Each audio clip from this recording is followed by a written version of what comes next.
ये video continuation में है जो मेरी लास्ट वीडियो है। एक्चुअली वो वीडियो नेटवर्क प्रॉब्लम की वजह से बीच में ही स्टॉप हो गई थी, है ना। तो उसी को कंटिन्यू करते हुए मुझे ये थ्योरी कंप्लीट करानी है, तो मैंने दोबारा से ये बनाई है। तो जो लास्ट वीडियो में हमने फिनिश किया था पॉइंट इज 6। तो नाउ पॉइंट 7 ये वीबीटी कॉन्सेप्ट मैं बता देती हूँ। जो बच्चे डायरेक्ट ये वीडियो देख रहे हैं, ये वैलेंस बॉन्ड थ्योरी है इन कोऑर्डिनेशन कंपाउंड, और बुक है ये अजय कुमार, ठीक है। और CSIR नेट गेट एंड +2 के एग्ज़ाम्स के लिए बहुत इंपॉर्टेंट है। So point 7 is the bond form between metal and strong ligand such as this is considered to be covalent. ये कह रहे हैं कि जो हमारे स्ट्रॉन्ग लिगेंड्स हैं लाइक CN है, CO है, वो जो बॉन्ड्स बनाते हैं उसको हम जनरली क्या कंसिडर करते हैं, मेटल का covalent. On the other hand the bond form between metal and weak highly electronegative ligand is not covalent but it is ionic. अब जैसे ये जो हाईली इलेक्ट्रोनेगेटिव हमारे ये हैं, तो हमें पता है इनके ऊपर चार्ज क्या होता है, नेगेटिव होता है ज़्यादा, है ना। मेटल क्या कंसिडर करता है, पॉजिटिव। तो ये एक तरह से आयनिक बॉन्ड बनाते हैं, कोवलेंट बॉन्ड नहीं बनाते हैं, ठीक है। The bond form between metal and strong ligand this is considered to be covalent. This would require in many cases the pairing of d electron to provide the necessary orbital for hybridization. ये कह रहा है कि जो strong, ये reason बताने की कोशिश कर रहा है कि लाइक जो स्ट्रॉन्ग हमारे लिगेंड्स हैं, स्ट्रॉन्ग फील्ड लिगेंड, वो पेयरिंग कराते हैं किसके, d इलेक्ट्रॉन की, ठीक है। तो ये कह रहे हैं कि ये कोवलेंट बॉन्ड बनाते हैं, तो उसके लिए इनको वैकेंट ऑर्बिटल होने ही चाहिए जिससे वो अपने इलेक्ट्रॉन को क्या कर सके, शेयर कर सके, ठीक है। तो इसलिए ये इलेक्ट्रॉन की पेयरिंग कराते हैं और अपने ये ऑर्बिटल को क्या करते हैं, वैकेंट करते हैं। In octahedral complex the central metal cation is this and this hybridize. ये कह रहा है ऑक्टाहेड्रल कॉम्प्लेक्स में जो हाइब्रिडाइजेशन होती है सेंट्रल मेटल की, वो या तो होगी D2sp3 या sp3d2, ये हमें पता है। The d orbital involve this hybridization belong to the inner shell. ये बता रहा है कि अगर d² पहले है तो मतलब जो इनर शेल के ऑर्बिटल यूज़ किए हुए हैं, मतलब d ऑर्बिटल, लाइक मैं आपको बता देती हूँ, जो हमारे 3d के बाद हमारा कौन सा आता है, 4s,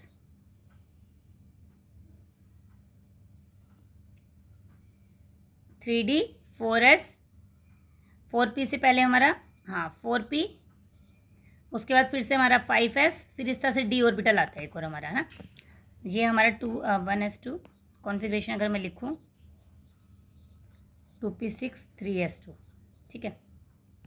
ये बता रहा है कि अगर हमारा इनर मतलब ये 3d वाला ऑर्बिटल अगर यूज़ है किसी में, 3d, s और p, ये अगर ऑर्बिटल यूज़ है तो हमारी होगी D2sp3। और अगर हमारे पास ऑर्बिटल बाहर वाला यूज़ है sp3d, तो हमारी कॉन्फ़िगरेशन होगी sp3d2, है ना। तो आउटर वाला होगा। तो D2sp3 है तो इनर ऑर्बिटल यूज़ हो रहा है, और आउटर के लिए sp3d2 हाइब्रिडाइज। अगर आउटर वाला यूज़ हो रहा है तो sp3d2। ये हम क्वेश्चंस करेंगे ना, उसमें आपको क्लियर समझ आ जाएगा। तो ये बता रहे हैं इसमें ये बता रहे हैं हमें कि इसमें ये क्लियर बता रहा है कि जो D2sp3 हाइब्रिडाइजेशन है वो ज़्यादा स्टेबल है कंपेयर टू sp3d2, है ना। मतलब इनर ऑर्बिटल अगर हमारे यूज़ हो रहे हैं तो स्ट्रॉन्ग बॉन्ड बनता है हमारा, और वो ज़्यादा स्टेबल बनते हैं कंपेयर टू आउटर के। The d orbital involve in hybridization octahedral complex. Hybridization में जो कितने d ऑर्बिटल होते हैं, टोटल 5 होते हैं ना। तो जो D2 हम यूज़ करते हैं वो dx2 y-2 और dz2, ये 2 d ऑर्बिटल हमारे यूज़ करते हैं हम किसमें, इसमें ऑक्टाहेड्रल की हाइब्रिडाइजेशन में, ठीक है। इन टेट्राहेड्रल कॉम्प्लेक्स में, टेट्राहेड्रल में कौन कौन सी हाइब्रिडाइजेशन हो सकती है, sp3 और sd3। अभी तक आप लोगों ने sp3 सुनी होगी ना जनरली, sd3 भी होती है बट, ठीक है। अगर sd3 है हमारी तो हमारे पास dxy, dyz एंड dzx, ये वाले ऑर्बिटल d के यूज़ होते हैं। कॉम्पिटिशन्स के एग्जाम में ना पूछा जाता है ये कि d ऑर्बिटल कौन से यूज़ हो रहे हैं, ठीक है।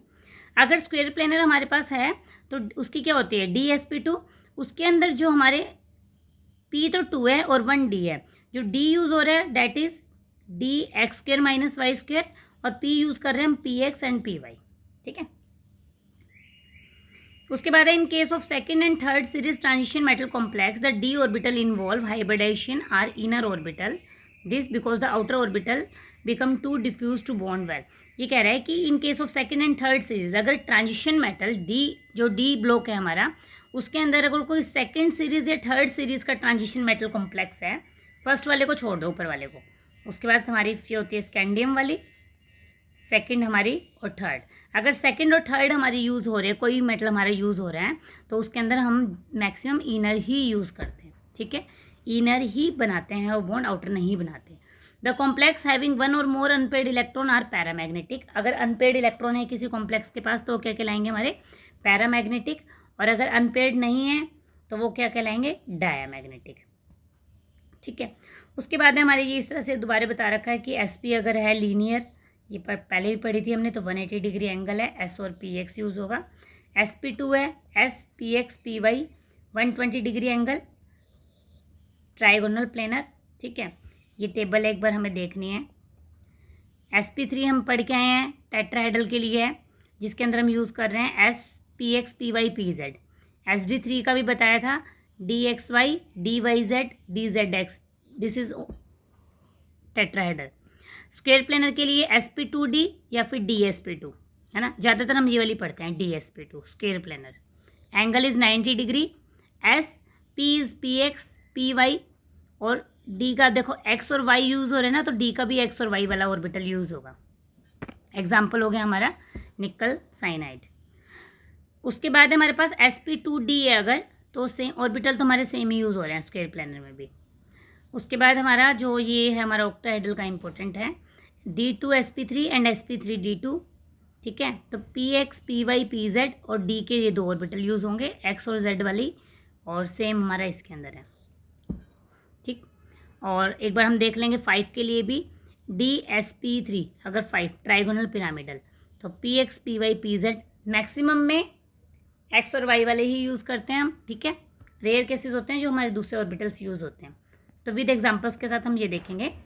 फिर उसके बाद कुछ कॉम्प्लेक्सेस है जो हम पढ़ेंगे कि इस तरह के कॉम्प्लेक्स फॉर्म हुए हैं हमारे ऑक्टाहेड्रल कॉम्प्लेक्स, है ना, तो ये हम अपनी नेक्स्ट वीडियो में करेंगे। ये वाली वीडियो उसी के साथ कनेक्ट करके यहाँ पे हम वीबीटी ख़त्म करते हैं। वीबीटी के एग्जांपल्स हम नेक्स्ट वीडियो में करेंगे। Thank you.